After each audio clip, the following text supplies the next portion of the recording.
नमस्कार दोस्तों, आप सभी दोस्तों को होली पर्व की ढेर सारी शुभकामनाएं। दोस्तों, आज बात करते हैं कि होली का पर्व किस दिन मनाना शुभ रहेगा।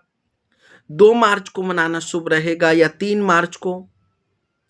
पूर्णिमा तिथि किस समय प्रारंभ होगी, पूर्णिमा तिथि किस समय समाप्त होगी और चंद्र ग्रहण का समय क्या रहेगा।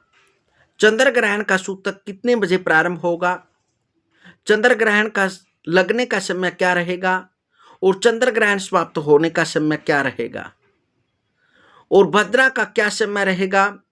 भद्रा किस समय तक रहने वाली है, निशित काल का समय क्या रहेगा।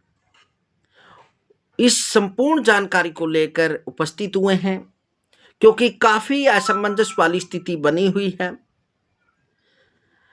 ऐसा असमंजस बना हुआ है कि 2 मार्च को होली मनाई या 3 मार्च को। तो जानते हैं कि शास्त्र क्या आज्ञा देता है। 2 मार्च 2026 को पूर्णिमा तिथि प्रदोष व्यापनी है। 3 मार्च 2026 को पूर्णिमा तिथि प्रदोष काल को बिल्कुल भी स्पर्श नहीं कर रही। 2 मार्च 2026 को निशित काल लगभग 6:22 से लेकर 8:53 तक रहेगा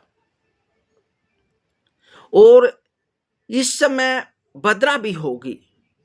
भद्रा निशित काल अर्धरात्रि से आगे जाकर अगले दिन तक 3 मार्च को सुबह 5:32 तक रहेगी और अगले दिन सुबह 3 तारीख को 6:20 पर चंद्र ग्रहण का सूतक भी प्रारंभ होगा और चंद्र ग्रहण का जो समय लगने का समय, चंद्र ग्रहण घटित होने का समय है, प्रारंभ होने का समय है, वो दोपहर बाद 3:22 पर होगा और चंद्र ग्रहण का जो समाप्ति काल है वह 3 मार्च को शाम को 6:47 पर समाप्त होगा।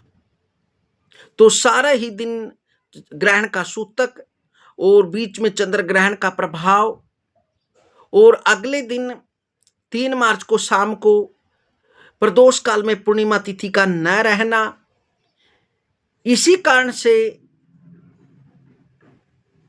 2 मार्च 2026 को होलिका दहन करना श्रेयकर रहेगा क्योंकि शास्त्र आज्ञा देता है प्रदोष काल में पूर्णिमा तिथि को शाम को प्रदोष काल के समय भद्रा रहित काल में होलिका दहन किया जाता है।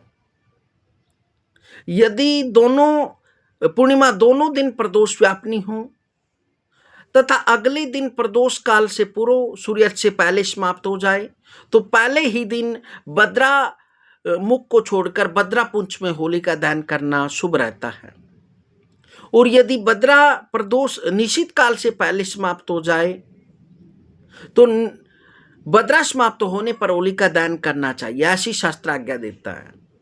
यदि पूर्णिमा दोनों दिन प्रदोष काल को स्पर्श न करें, पहले दिन प्रदोष काल में भद्रा हो, फिर अगले दिन पूर्णिमा तिथि में ही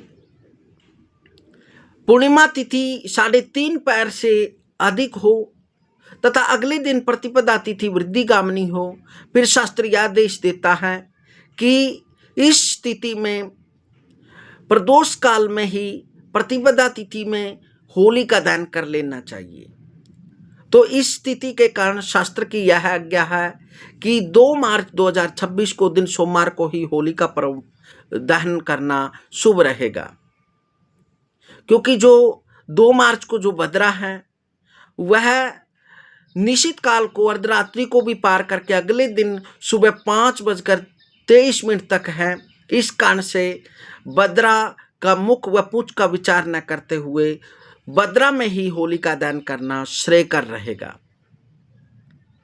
इसी दिन होलिका पर्व मनाएं, सत्यनारायण भगवान का व्रत भी रखें, पूर्णिमा का व्रत रखें क्योंकि अगले दिन तो सुबह ग्रहण का सूतक प्रारंभ हो जाएगा और जो हम जब भी पूर्णिमा का व्रत करते हैं तो वह पूर्णिमा तिथि प्रदोष व्यापनी होती है, उसी में सत्यनारायण भगवान का व्रत करते हैं और इसमें दोनों ही आपकी शास्त्र के अनुसार होलिका दहन भी होगा और शाम को जो चंद्रमा को अर्घ देते हैं वह भी आप पूर्णिमा के चंद्रमा को ही अर्घ देंगे।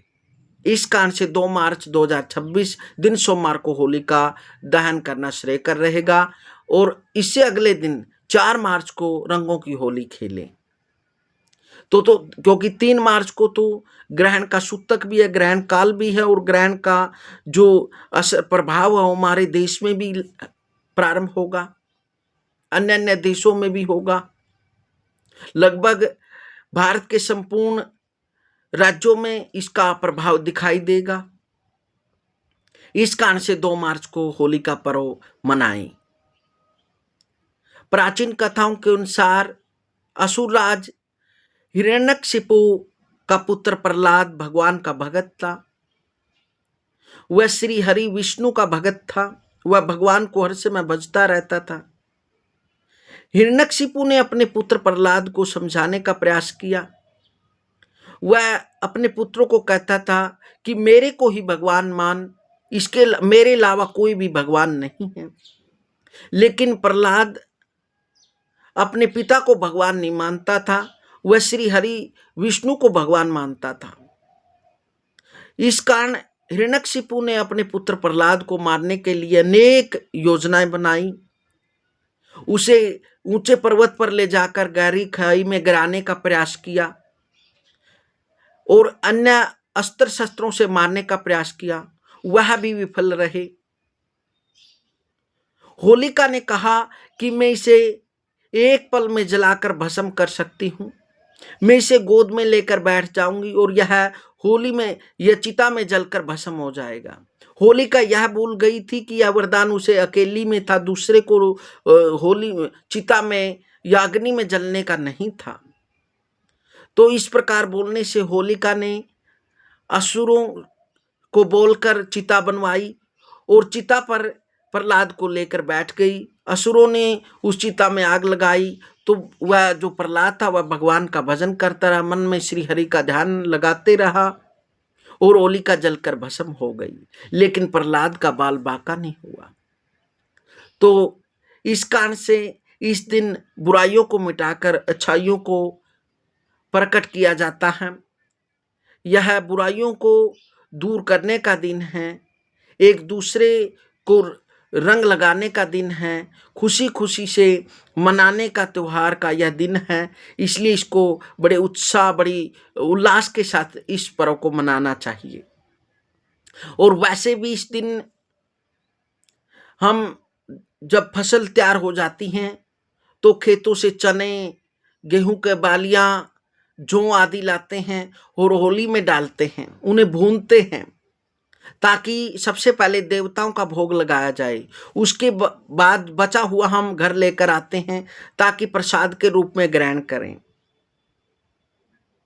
और वैसे भी यह जो समय होता है इसमें सर्दी समाप्त हो जाती है और गर्मियां आ जाती है, जिसके कारण वातावरण में, प्रकृति में बैक्टीरिया, अनेक जीवाणु उत्पन्न हो जाते हैं, जिससे चारों ओर जब होलियां जगती हैं तो वह विषाणु जो रोग देते हैं, अनेक प्रकार के बैक्टीरिया आदि फैलाते हैं, वह जीवाणु भस्म हो जाते हैं।